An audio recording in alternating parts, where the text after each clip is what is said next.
Commissioner Tisch, can you peel back the curtain a little bit on your decision making? You praised her vision and her ability to modernize, but what did you like as it applies to crime fighting? For example, we've seen some of this random violence lately. How will her vision play out in combating these problems? You talk to everyday New Yorkers. These are the #1 concerns. Yep. How does her vision play out to solving problems like that? Yep. Great question. A couple of things. I looked at 15 candidates. You know, the police commissioner's role is a coveted position. People reached out from all over the country, and some very impressive resumes, and narrowed it down to 3. And when I looked at the 3, my #1, I have Chief Madry, I have Chief Shell, I have Deputy Commissioner Kaz Daughtry. These guys are crime-fighting machines. They know how to fight crime. They know how to look at a problem and resolve the problem. They can do it well. But how do you take the police department deeper by using some of the technology, the innovation that's going to really have a public safety revolution of really keeping us being the finest? And when I asked that question of the other candidates, they gave me law enforcement answers. I didn't get that from Commissioner Tisch. What she looked at is really the same way she did when she was in police department for the 12 years, how she revolutionized it with the smartphones, with the cameras. She was able to roll out these new methodologies. And those cameras that those police officers are wearing now has changed the game in making sure we know the truth that happens when police officers respond to the scene of any form of incident. That's what I need right now. I have the crime fighting locked down. These guys know what they're doing. I don't have to worry about fighting crime. What I need to be concerned about is what is the future of policing going to look like? Using our drones, using robotics, using detections of weapons and all these other entities. And she brings that. She's unafraid. She knows how I feel about technology. She doesn't sit back and say, well, this may not be safe. I may fail at it. No, I need someone that's unafraid to move the traditional. Police departments are extremely conservative on taking any changes. They are afraid of change. That is the history of policing. And I don't want that. And she brought that, and the others that I interviewed, the last 3, 2 of them, they were good law enforcement people, but they were just that. They were just going to be law enforcement. I need a law enforcement person, and I need an innovative to turn this department into what I know it could become.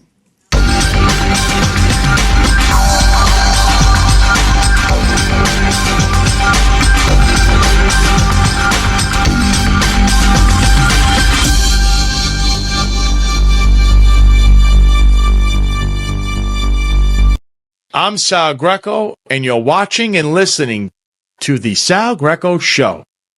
As you just heard or you saw, Eric Adams has appointed his 4th police commissioner in the last 3 years, which is now a new record for New York City mayors. He's also the first indicted New York City mayor ever in history.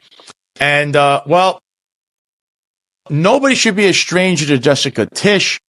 She was the sanitation commissioner under Eric Adams for the last 3 years, but she was also a member of the New York City Police Department running the tech bureau at one point. In fact, when I was working in the NYPD, she was a deputy commissioner, I believe. But before I give you my take, I'm going to put up on the screen and read to you an excellent article by Harry Siegel of the New York Daily News in regards to the appointment of Jessica Tisch as the new police commissioner of the NYPD. So this is in the New York Daily News by Harry Siegel. Adams must let Commissioner Tisch run the NYPD. The last mayor to go through 3 police commissioners in a single term quit in the middle of that term before the governor could fire him or prosecutors could charge him for all the, quote, beneficiences, end quote, he'd pocketed. Gentleman Jimmy Walker, Gotham's charming and corrupt night mayor, then sailed to Europe with his showgirl mistress and vowed never again to run for office. 92 years later, Eric Adams is the first sitting New York City mayor to face criminal charges. He's denied any wrongdoing ahead of his trial in April for alleged bribery and corruption, with his attorney arguing that this was all politics as usual and that first-class flights on Turkish Airlines were merely, quote, gratuities, end quote, the Supreme Court now lets public officials collect. Voters elected Adams on his promise to make New Yorkers feel safe again. If he'd done that half as well as he's churned through police commissioners, he wouldn't have been historically unpopular even before federal law enforcement came for him. Adams vowed as a candidate to appoint a black woman as police commissioner, only for Keishon Sewell to resign after not even 18 months, as it became clear that Adams' old cop pals, all guys, of course, in the department and elsewhere in the government, were really running the show. Her milk box replacement, Eddie Caban, was there for just 15 months before he resigned under pressure from Adams, after the FBI raided him and his brother, along with others in the mayor's inner circle.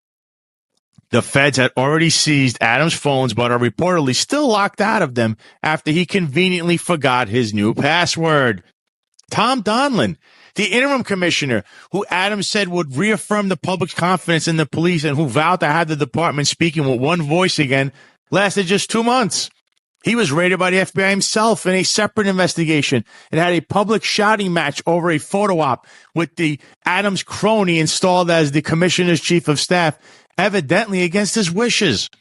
He'll be replaced on Monday by Jessica Tisch, as Adams matches Walker's dubious record even without counting Donlin.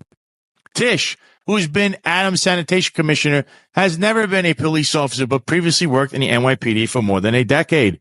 She eventually became the deputy commissioner for information technology, contributing to the department's spookily impressive domain awareness system and less impressively giving every officer a Windows phone, just before Microsoft got out of the phone business.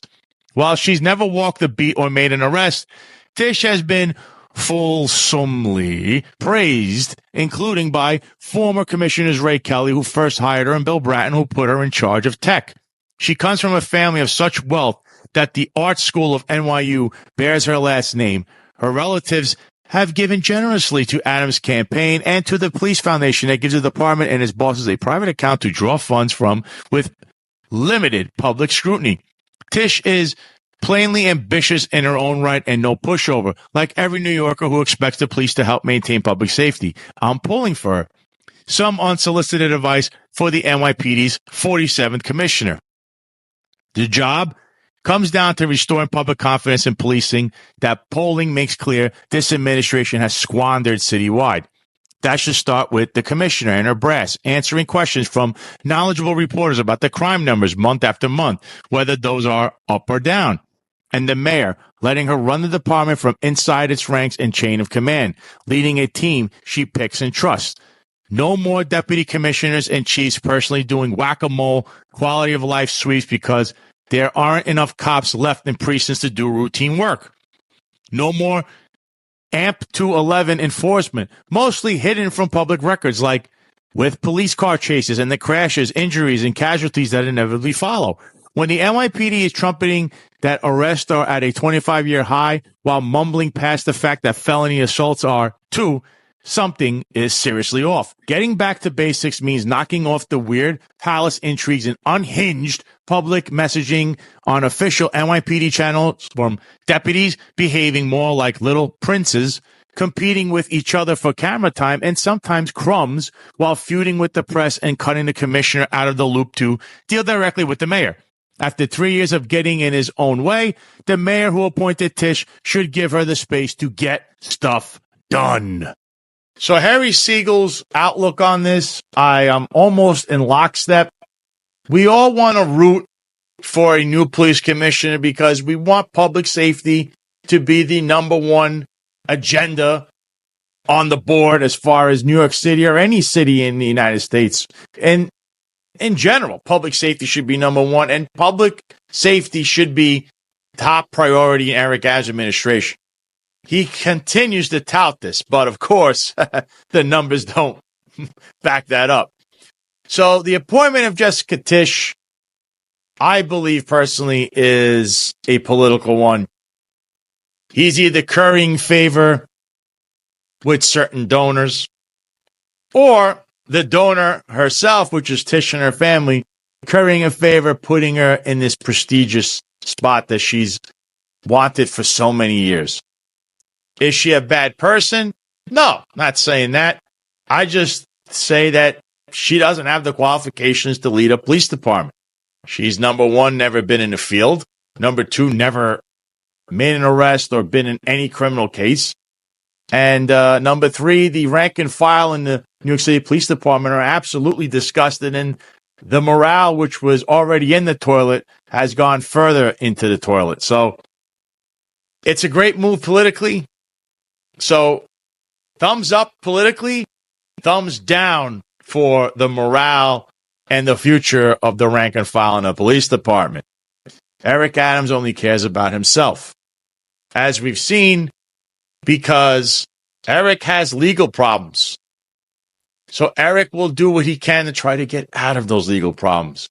Kind of like someone should ask if he is either calling or has he had contact at any time with President-elect Donald Trump's, I guess, is he a former advisor now? But he's the advisor for legal matters, Boris Epstein. He himself, who has been in a cloud of mystery for many years. As you know, he came from the Steve Bannon camp, who already, that camp has a lot of question marks surrounding that in itself. So apparently Boris Epstein has been, trying to legally extort people for cabinet positions and other crazy things, according to Just the News and CNN. And the question here is, has Eric Adams or anyone in his camp had contact with Boris Epstein in regards to all the rumors that we keep hearing that Eric Adams is trying to lessen the blow of these criminal charges, because only the president, of course, can commute or pardon someone's sentence.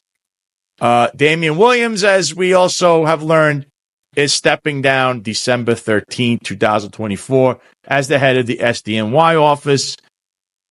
Business will be as usual there, but many people are running rampant with what happens to the Eric Adams case and anything that ensued around it. So I think it's still, like I've been saying, it's business as usual. It doesn't matter who's in charge of the SDNY or any of these agencies. It's always the deputy and the underlings that run the office and the day-to-day operations. So I will now want to segue into the latest, what do you want to say, the latest black eye in the New York City Police Department. Let me put this up on the screen. Breaking news, unconfirmed sources. A family dispute with a gun comes over the radio and housing in PSA 3 confines of 79th Precinct. Housing cops respond, pursue and tackle the perp, and cuff the suspect. 79XO shows up and want arrest to go to 79 cops.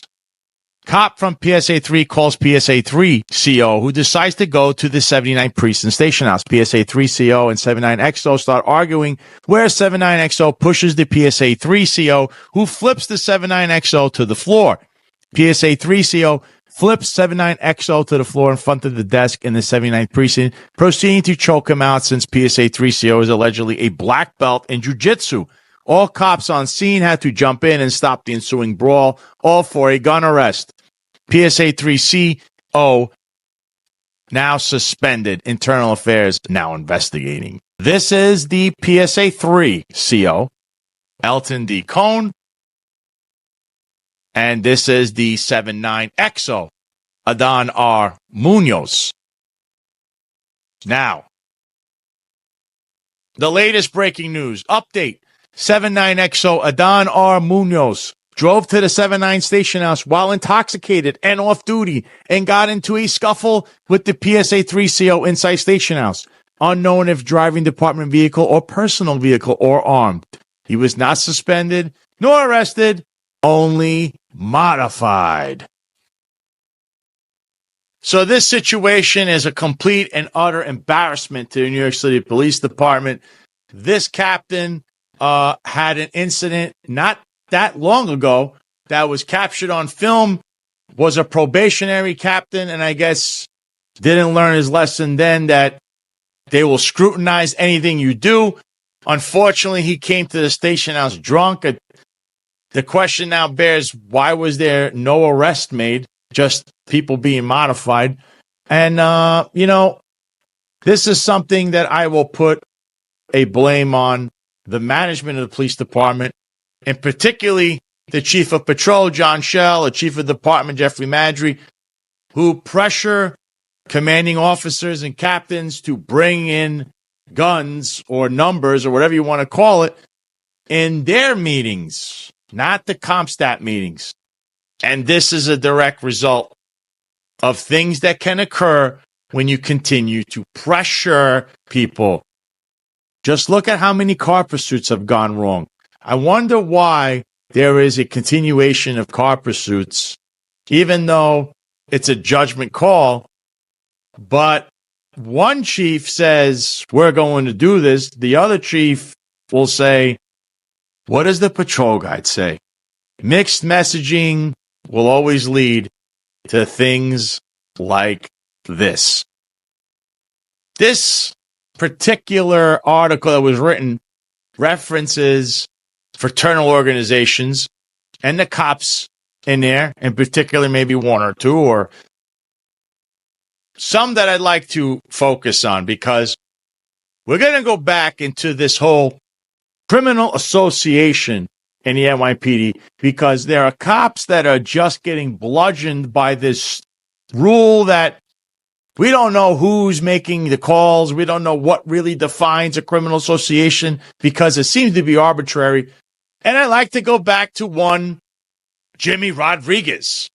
Of course, on this program, we should by now know who he is. He's a self-admitted criminal and a mob associate who at one time owned Jimmy's Bronx Cafe and was recently the manager of the now shuttered Con Sofrito in the Bronx, where, it was a hall of felons. So let me read a little bit and show you the history of this gentleman, and then this article about the New York City Police Department. And we'll discuss on the other side of that, what the hell does criminal association even mean? This is from August 22nd, 1995, from the New York Daily News. Yanks Cafe off limits, warn league officials. Major League Baseball players have been warned to stay away from a popular Bronx restaurant partly owned by New York Yankee slugger Ruben Sierra, because it is often frequented by what one league official called unsavory characters. The Daily News received confirmation of the unusual warning about Jimmy's Bronx Cafe from a baseball security official and Sierra, who acknowledged that he holds a $450,000 ownership interest in the restaurant.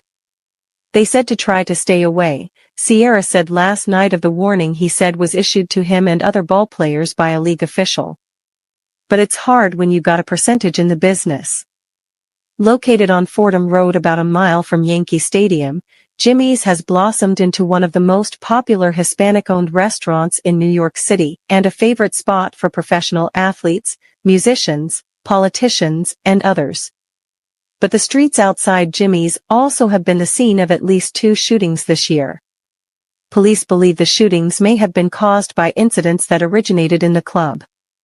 In addition, Jamie Rodriguez Jr., Sierra's partner in the restaurant, has seen 2 businesses seized by federal agents in connection with drug busts. Rodriguez was not charged. The league official, who spoke on condition of anonymity, said Yankee and top baseball executives also received allegations that known drug dealers frequently dined at Jimmy's. During the most recent Yankee homestand, Kevin Hallinan, Major League Baseball security chief, met at Yankee Stadium with Hispanic ballplayers from the home and visiting clubs. Hallinan conveyed his serious concern about players being seen at Jimmy's, the league official said. Hallinan did not return calls. The official said Hallinan spent the most time with Sierra, who at first was upset but then agreed to stay away from his own restaurant. Sierra said he could not remember who told him about the warning, but he called it unfair, saying, anything can happen anywhere, not only in Jimmy's Bronx Cafe. Similarly, Rodriguez said the league warning hit me like a storm. Sierra's partner has won wide popularity for civic activities, such as sponsoring more than 100 Little League and Pee Wee League teams and making the restaurant ballroom available for 3 church services on Sundays. Jimmy's also has hosted numerous fundraisers by Bronx politicians. Unsavory characters? They go to Yankee Stadium all the time, Rodriguez said. You get 40 desk appearance tickets a night at games. If baseball knows of undesirables in my place, tell law enforcement and have them locked up. His lawyer, Bonita Zillman, stressed that Rodriguez is not responsible for people who come in his place. Mobsters go into restaurants in Greenwich Village all the time. Does that mean those restaurants are crooked? She asked. There's a lot of crooked people who go to McDonald's, said the Reverend Hermes Caraballo, whose church holds Sunday service at Jimmy's. Let's apply the law equally to everybody. Rodriguez acknowledged that at least 6 players in the last 2 weeks told him they were warned by baseball officials to avoid the restaurant. But some are still coming, he said. Ramon Martinez and several other Dodger players stopped by this weekend. Other top players who have frequented Jimmy's include former Yankees Luis Polonia and Ricky Henderson, current team members Melito Perez and Bernie Williams, and Cleveland Indians star Carlos Berga. Although Sierra confirmed his investment in the restaurant, his ownership is not reflected in official records.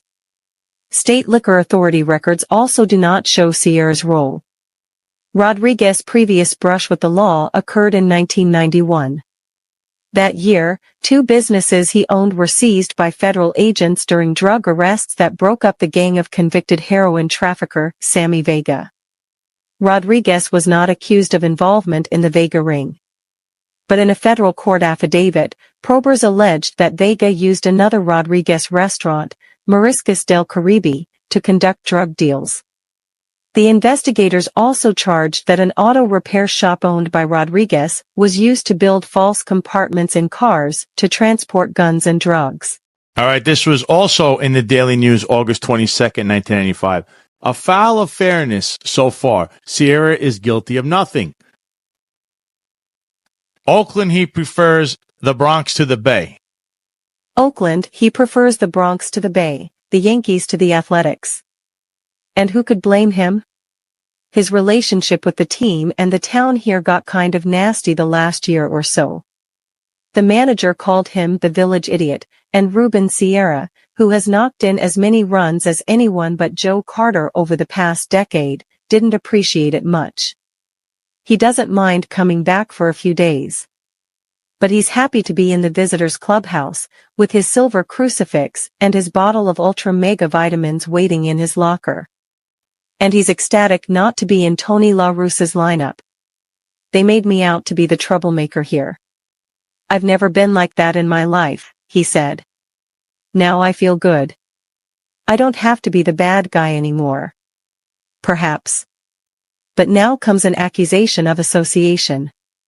By his own accounting, Ruben Sierra has a $450,000 stake in a restaurant on Fordham Road called Jimmy's Bronx Cafe, named for Ruben's good friend, Jamie Rodriguez Jr. It's a very hot spot in the Latino community. The crowd includes ballplayers, politicians, and apparently enough drug dealers to warrant the attention of the authorities. Major League Baseball has told some Yankees and other players to quit hanging out there. And that's a problem for a big-time ballplayer who says his days as a bad guy are behind him. They say to try to stay away from the bar, but it's kind of hard when you got a percentage in the business, said Sierra. The guy from Major League Baseball, I don't know his name, says this is just a warning. Baseball says if you got to go over there, don't stay long. But I don't know why they say that. Anything can happen anywhere, not just in Jimmy's Bronx Cafe. The Jimmy in question is like family to the $5 million outfielder and designated hitter. He's my friend for a long, long time, said Sierra. Jimmy Rodriguez may be one hell of a friend, but he also has had 2 properties seized in drug busts. That was back in '91. In the prosecution of a major heroin ring, Rodriguez lost his auto-customizing shop and his former restaurant, Mariscos del Caribe, which he was ultimately forced to sell. He was never charged as part of the conspiracy, but the cops and the feds are still not much impressed with the guest list in his new joint on Fordham Road. James Williams, a former DEA agent now working for the Yankees, told the Daily News last night the night spot has been kind of put off limits. Well, it's been suggested that the Yankees don't go there. There's an ongoing investigation relating to certain individuals who frequent the place. That alone is not enough to make a bad guy of Sierra. The question to eventually be answered is this. Does Sierra's association with Rodriguez or Rodriguez clientele constitute a real problem, or just a public relations problem? Ruben Sierra may be too much of a free swinger for some in the Yankees organization. He may turn out to be another overpaid designated hitter. But he also has that chance to be what this team has never had, a great Latino power hitter in the Bronx.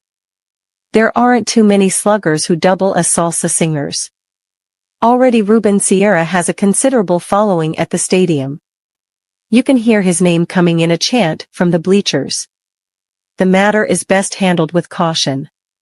It's much too convenient for those of us in the press box to infer guilt by association. Baseball has good reason to be protective of its image, such as it is. But major league executives often confuse appearance with fact when it comes to impropriety. An awful lot of paranoid nonsense has been perpetrated in the best interests of the game. Also, it's too easy to fall into a double standard here. I don't remember any ballplayers or politicians being told to stay away from Studio 54, and it wasn't like you had to look hard to find everyone who was anyone snorting lines of cocaine.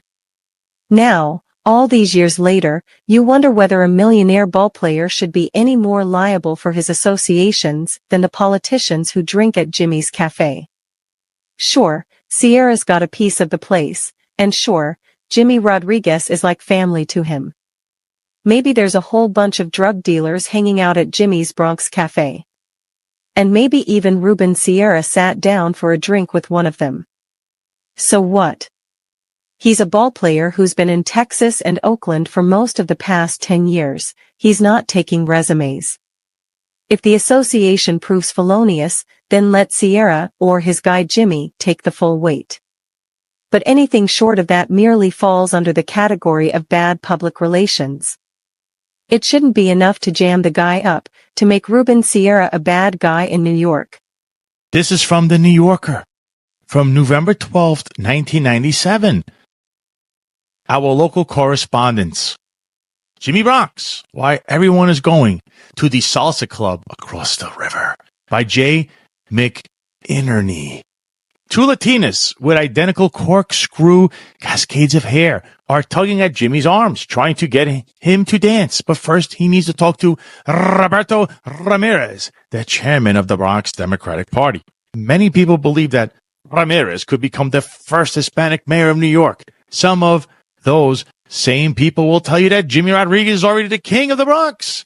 Towering above a salsa-maddened mob on the dance floor, a cigarette in one hand and vodka cranberry in the other, Jimmy leans down to listen to Ramirez from across the room. Jimmy might be mistaken for a young James Brolin. His characteristic half smile, framed by a pencil-thin mustache and beard, is both knowing and quizzical. It suggests that he probably knows whatever it is you're about to tell him, but that he is nonetheless prepared to be enlightened and amused. When the band takes a break and the sound system starts playing the merengue hit, quote, Maria Se Fue, end quote, by Oro Solido, Jimmy is finally persuaded to dance. Without divesting himself of his cigarette or his drink, he starts dancing with two young women.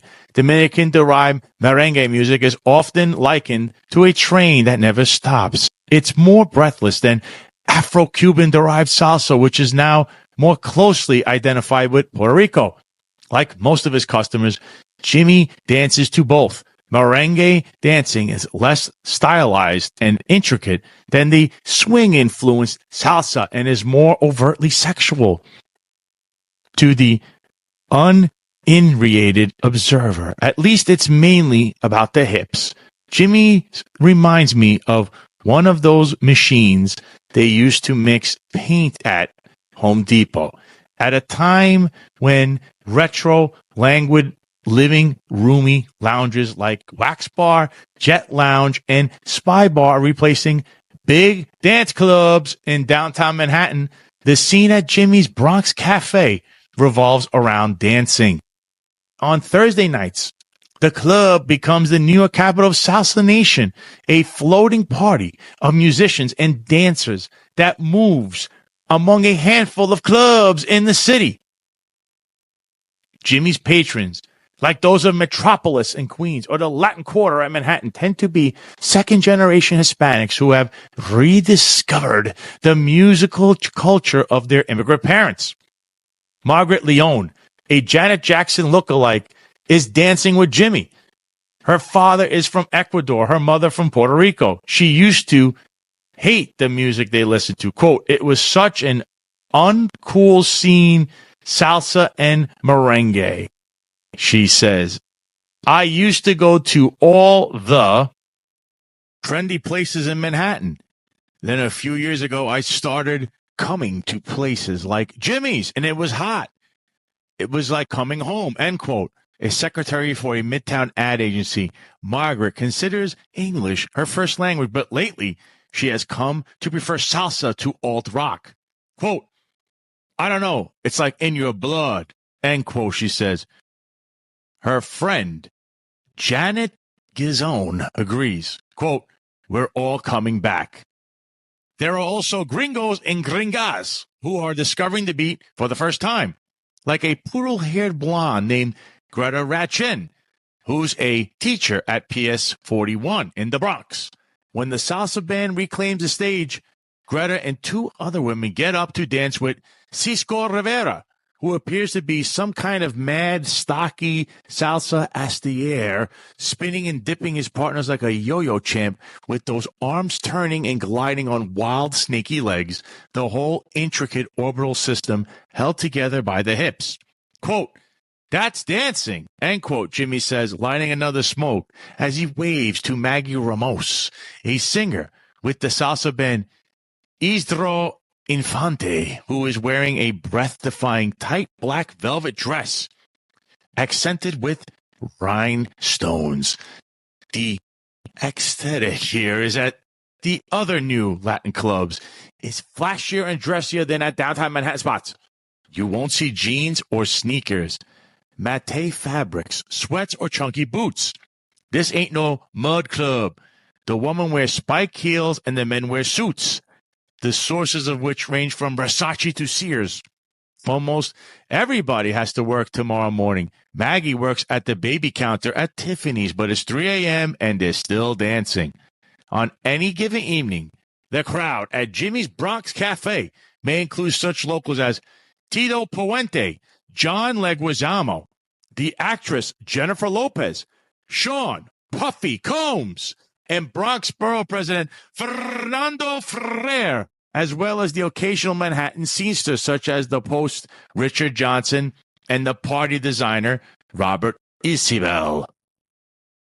Like Toots Shores in the 50s, Jimmy's mix includes politicians, musicians, and athletes, as opposed to the prescription Soho cocktail of models, rockers, artists, and actors.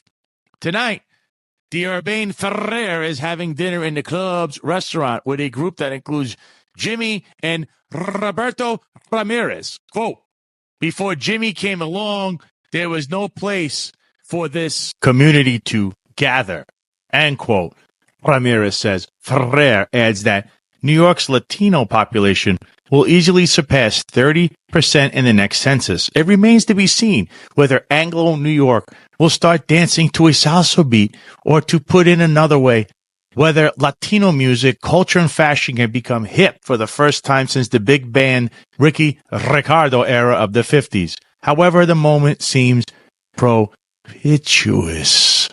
Many of Manhattan's nightcrawlers complain that there has been nothing new on the moon since the mid-'80s. downtown nightlife appears to have fractured into various ghettos, representing narrow constituencies of musical, sexual, and pharmacological taste.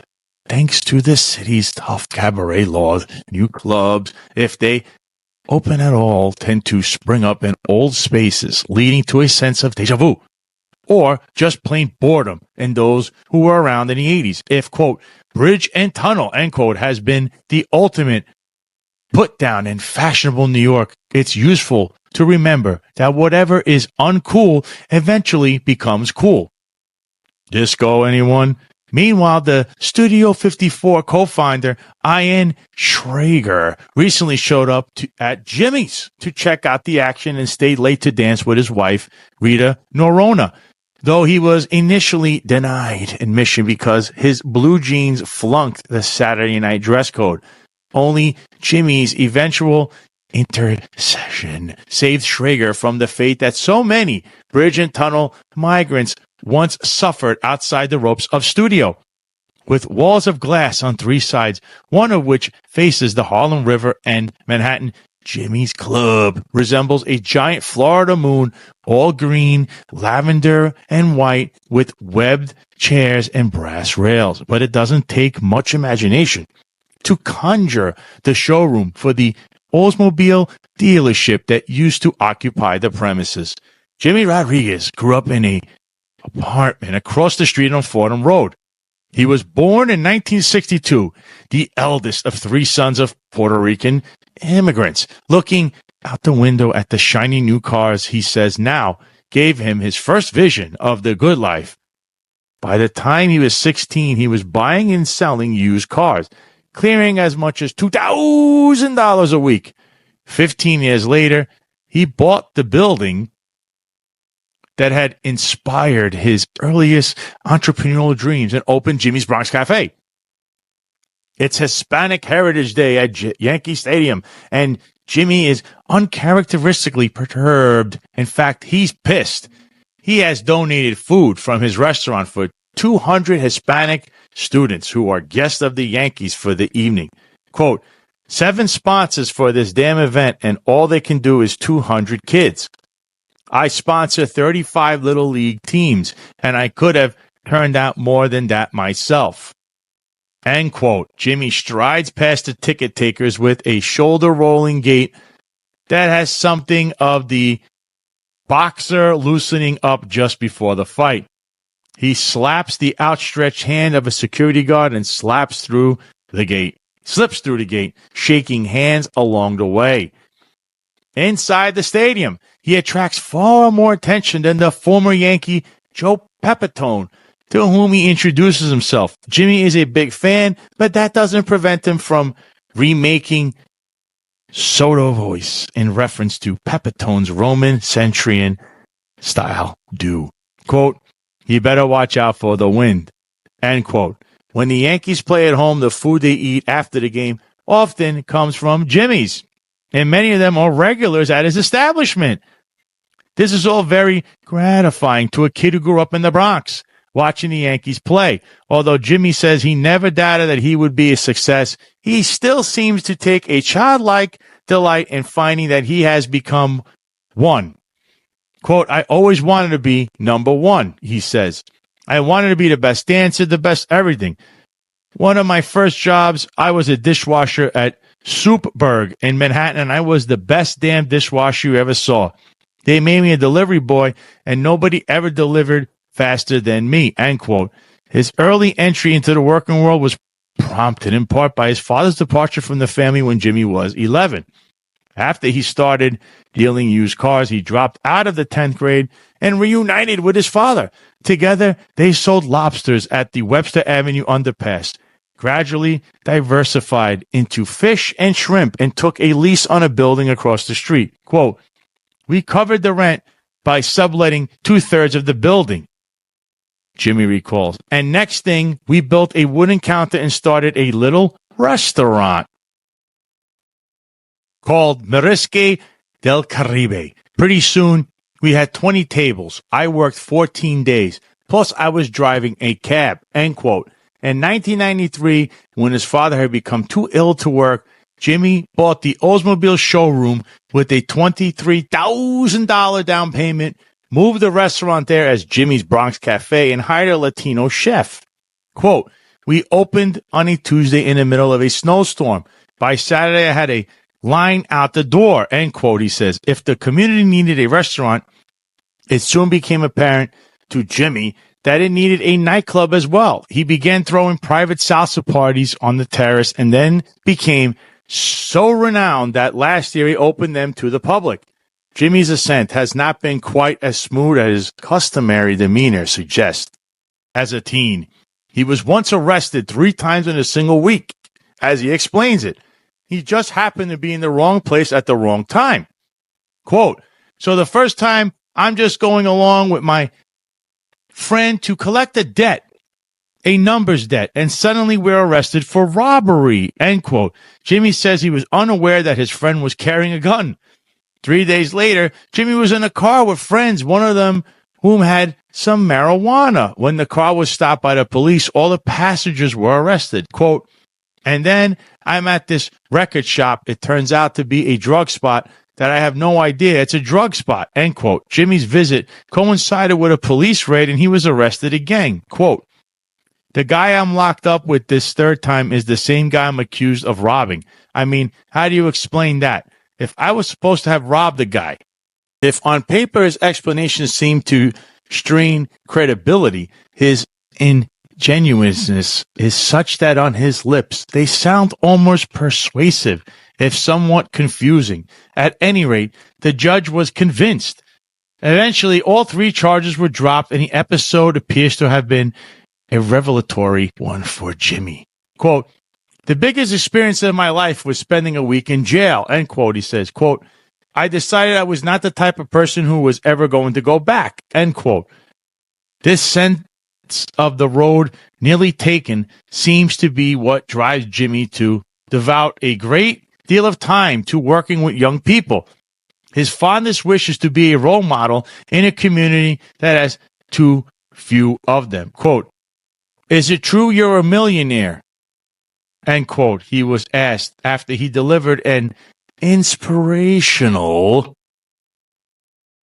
speech at Independence Inn, a shelter for homeless teenage boys in Brooklyn. Despite his resolution, Jimmy was given one final scare by the criminal justice system. Among his earliest and most faithful customers at Marisco del Caribe was an alleged drug dealer named Sammy Aponte Vega. In 1991, when the United States Attorney's Office went after him, he decided to go after Jimmy, too, alleging that he had permitted Aponte Vega to conduct business on the premises. Aponte Vega was convicted. A civil case against Jimmy was dropped. Trouble followed him to the new location. After several shootings occurred outside Jimmy's, Major League Baseball officials warned players against patronizing the restaurant. Eventually, the warning was rescinded. Right about the time that Jimmy occurred a boycott by hosting a dinner at the restaurant for Fidel Castro during the 1995 United Nations visit.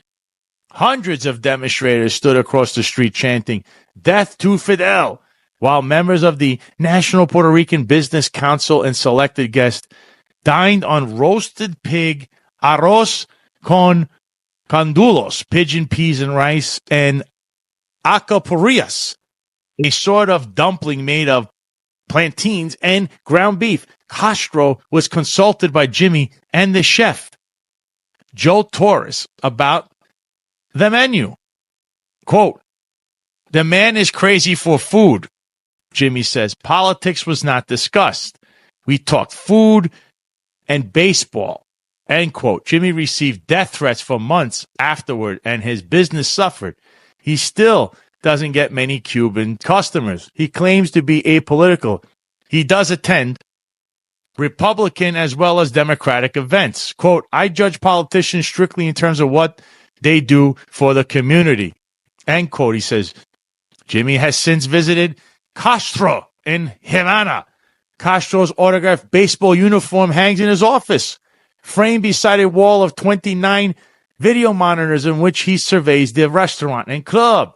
Quote, he's a cool guy, Jimmy says, fondling a Cohiba cigar. He's got different houses all over town, and he sleeps in a different house every night, so they won't be able to bomb him. You ever been to Cuba, man? Fantastic. You can party 24/7, and the women, forget about it. End quote. Married for 13 years, Jimmy recently separated from his wife, a workaholic father of 3. He is clearly ready to savor the rewards of his success. On a recent Thursday night, the dancers at Jimmy's are swooping and dipping to, quote, Mi Tengo Quier, end quote, by Los Adolescentes. I hope I said that right. The love song that has been haunting every Latino neighborhood in New York for months. Standing beside the dance floor, Jimmy is buttoned hold by a striking young woman in a tight floor-length black sheath and gold spike heels. She's clearly upset. Quote, who's that girl you was talking to before? End quote. Quote, what girl? End quote. Jimmy is genuinely perplexed. It's an embarrassment of riches situation. Whom hasn't he talked to? His accuser points to a siren in a red dress smiling from a table beside the dance floor. Quote, I'm going to go ask her myself. End quote. Quote, oh, her? End quote, Jimmy says. Quote, you don't want to talk to her. He leans down and whispers, that's my wife's cousin. End quote. Mollified, drawn into conspiracy, the woman in black winks and shimmies off.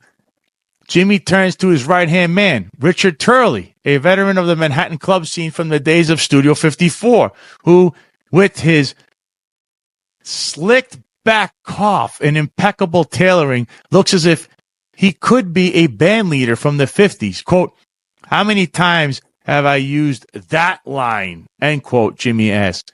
Quote, you are the Caucasian invasion, end quote, Jorge says, grabbing my lapel in a manner that is either intimate or intimidating or both. Quote, what the hell are you doing here, man? End quote. 5'2" in tasseled loafers, eyes glazed and enigmatic behind pink smoked aviator shades. Jorge wants to warn me that I am out of my element. We're at the Latin Quarter on Broadway at 96th. It's a Saturday night about 2 a.m. The dance floor is jumping to the multi-horn sound of El Gran Cornball. Quote, the Rolling Stones of salsa, end quote. Quote, don't you realize there are some very dangerous people here? End quote, Jorge says. At this moment, it's difficult to separate the message from the messenger. When Jorge learns that I am with Jimmy, his tone changes. For one thing, he lets go of my lapel. Quote, you're safe with Jimmy, he says. Jimmy's the king, end quote. Jimmy arrives with drinks, although it's almost impossible that he could have heard anything from the other side of the room other than the music. He seems to have picked up the gist and not to have liked it. Quote, what's this bullshit you're all selling? End quote, he demands. Jorge reaches up, trying to get an arm around Jimmy's shoulder. Quote, I am your biggest fan, Jimmy. You are the king. End quote.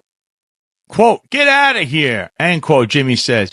Quote, you are the best, Jimmy. End quote. Jimmy rolls his eyes. Quote, let's go find some girls. End quote. A voice from the stage announces, so scattered applause that, quote, Jimmy Bronx, quote, is in the house. And Jimmy shakes hands as he moves through the crowd. He greets Ricky Ricardo, no relation, a former DJ for WBLS radio. Los Hermanos Rosario, a hot merengue group, is on stage and animated the dancers, several of whom leap onto the stage to show their moves. Jimmy exchanges kisses with Darlene Pomalis, a reporter for CBS Radio. Quote, she should be on television, he says. Darlene, he tells her, I swear, if you didn't have a boyfriend, end quote. At 3 a.m., Jimmy decides that we should go to the Copacabana, not the legendary room on Fifth Avenue, but its new incarnation over by the West Side Highway. On the way out, Jimmy grabs a drink for the road. As we walk down the stairs, he lays out the weekly schedule of Salsa Nation. Quote, Monday night, SOBs. Tuesday night, Copa. Wednesday night, Life. Thursday night, Jimmy's. Friday night, Roxy. And Saturday night, Latin Quarter. End quote. But Jimmy plans to capture more nights with a new room he has just opened adjacent to the restaurant. A 10,000 square foot space with a huge stage for bands and with windows looking out over the Harlem River. He has already made a move across the river, recently buying a restaurant on 131st Street in Harlem, which will house the second Jimmy's Bronx Cafe. After that, he has his eyes on Miami and LA. At street level, a young woman working the door tries to stop Jimmy. Quote, you can't leave with that drink, end quote, she says. Jimmy gives her a look that combines censure and injury, a look that says, quote, are you really sure about that? End quote. Suddenly, a doorman rushes over to intervene. Quote, that's Jimmy. End quote, he says, scowling at the woman before shaking Jimmy's hand and ushering him out onto Broadway. After a stop at the Copa, Jimmy decides to call it quits at 4:30.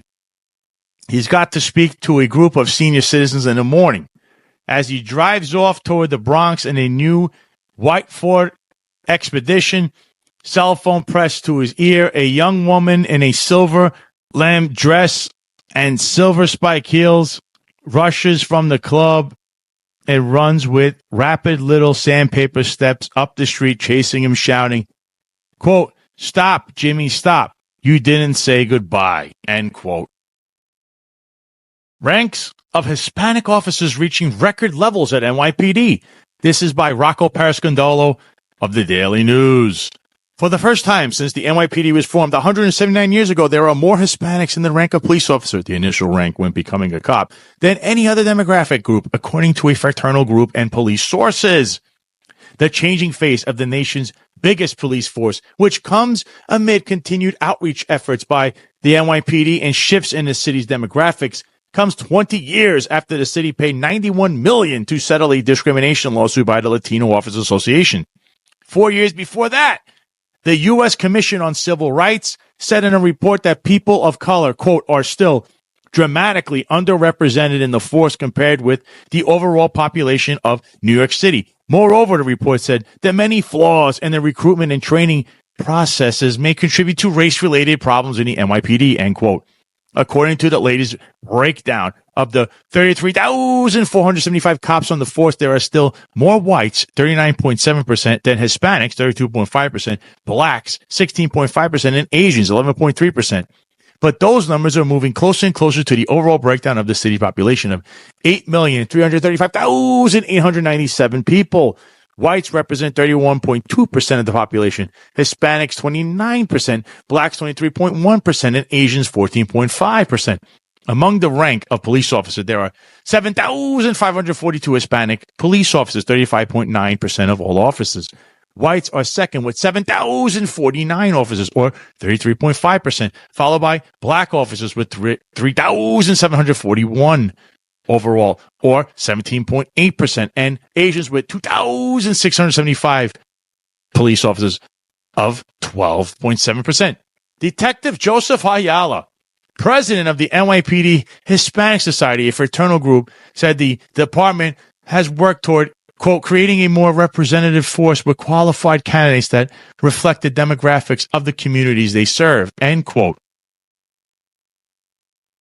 That, he noted, includes Hispanics of various backgrounds. Quote, their stories, their lives are all essentially billboards for the NYPD, said Ayala, who is Puerto Rican. Having a diverse police force leads to better understanding and improved relationships with the community we serve, end quote. Another cop, a supervisor who is Cuban, said that when he joined the NYPD nearly 19 years ago, it was at the urging of his father. Today, he said the department's concerted recruitment efforts have paid dividends with a force that looks more like the city it polices and is more responsive to the needs of various communities. The NYPD has said its diversity efforts are improving relations with the community, but critics say there are still profound problems when it comes to how the police treat people on the street. Quote, having a number of Latino officers in the NYPD more closely reflect our city's demographics is notable, but does not by itself guarantee that New Yorkers will get the dignity, respect, and justice they deserve from those who are supposed to protect and serve them. End quote, said Lourdes Rosado, president of Latino Justice PRLDEF for Puerto Rican Legal Defense and Education Fund, a civil rights organization. Quote, while we may hope that Latino officers will take the concerns of Latino New Yorkers seriously, as long as the department continues to evade its responsibility to discipline widespread officer misconduct, the race or identity of the officer in question will not heal public trust, end quote. But Alex Sanchez, a Bronx lawyer who is Puerto Rican and Italian, believes there is less police conduct today. But Alex Sanchez, a Bronx lawyer who is Puerto Rican and Italian, believes there is less police misconduct today than in the past, and that minorities are being treated better as a result. He has seen his share of police misconduct, but less than in the past, he said, in part because police are more in step with the communities they serve and are treating better people. Quote, while you do come across cases where police do something wrong or don't have a justification for stopping you, I believe there is less of that. And when it does happen, it's not always simply because you are black or Hispanic, end quote, Sanchez said. Quote, I don't simply believe something that's told to me. I want to know the facts. I'm not interested in suppositions or people deciding there must be racism going on, end quote. So there's a lot to take in there.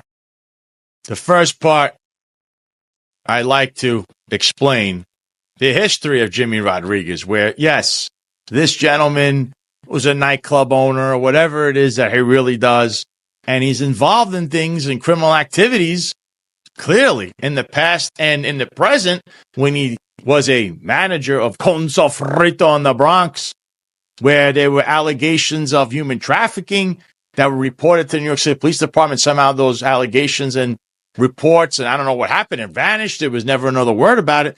And then this place was owned by the police commissioner, the former police commissioner's brother, Richard Caban, the brother of Ed Caban.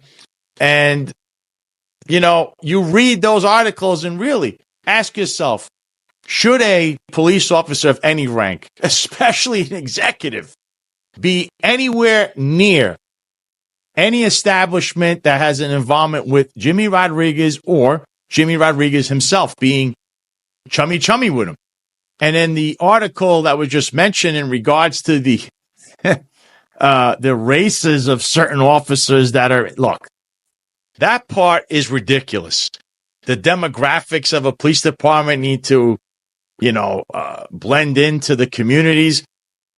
New York City it's a boiling pot of many different people and many, races, and it doesn't really affect how you police if you're in different areas because there's so many cops. It's very diverse. But here's the issue.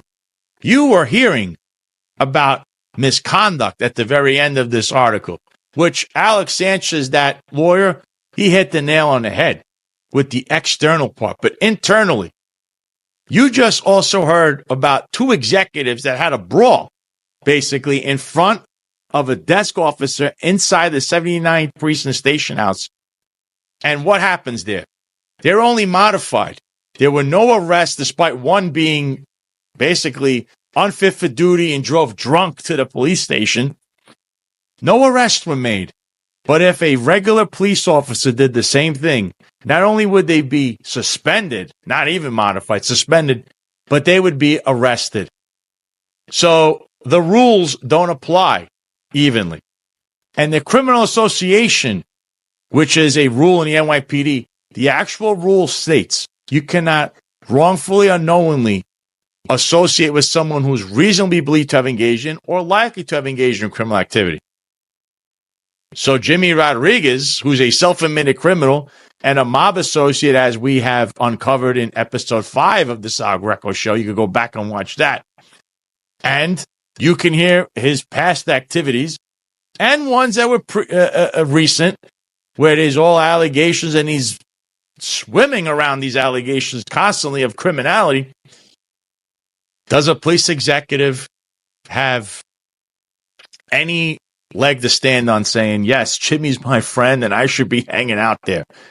So the criminal association rule, which is being used to bludgeon officers out of the police department and give them vacation day hits and just drive down the morale of the police department, is still being used to this day, even though, really, unless an officer is involved in a commission of a crime with a criminal, meaning that association caused some kind of criminality with it, why are we even looking into people like this? Why are we even,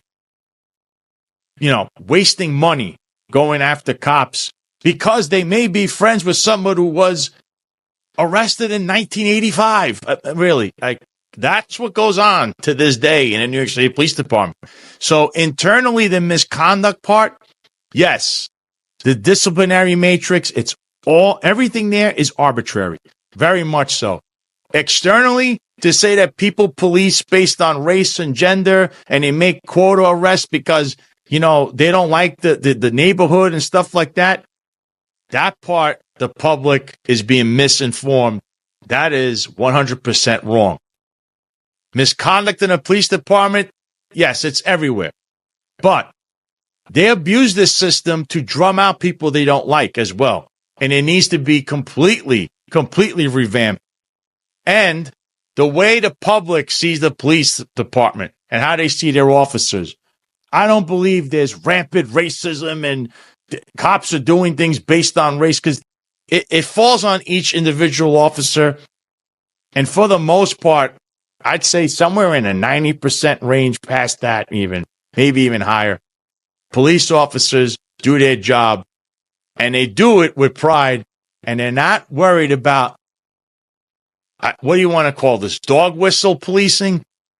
But the misconduct part, once again, it's very arbitrary, and it needs to change.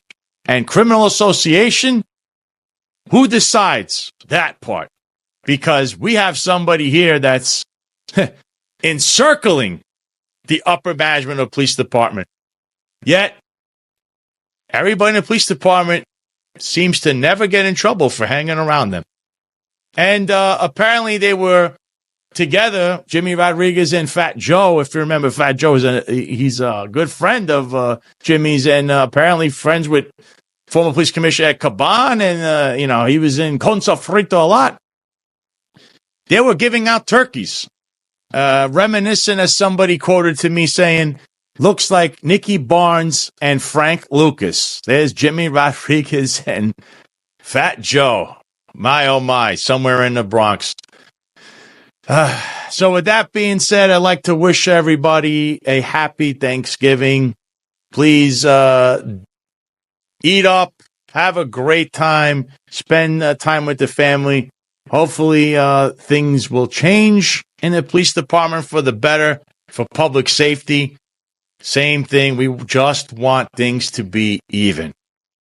So if you like what you saw and like what you heard, if you're watching on Rumble, please hit the like button, hit the Rumble button on YouTube. Like, share, subscribe, share it out, and hit the notification button. And if you're listening on any podcast streaming platforms, give it a like and a follow. Once again, happy Thanksgiving. I'll see everybody soon with more exposure of the truth. That's what we all seek. Make things make sense. And with that, I'm going to say good morning, good afternoon, and happy Thanksgiving.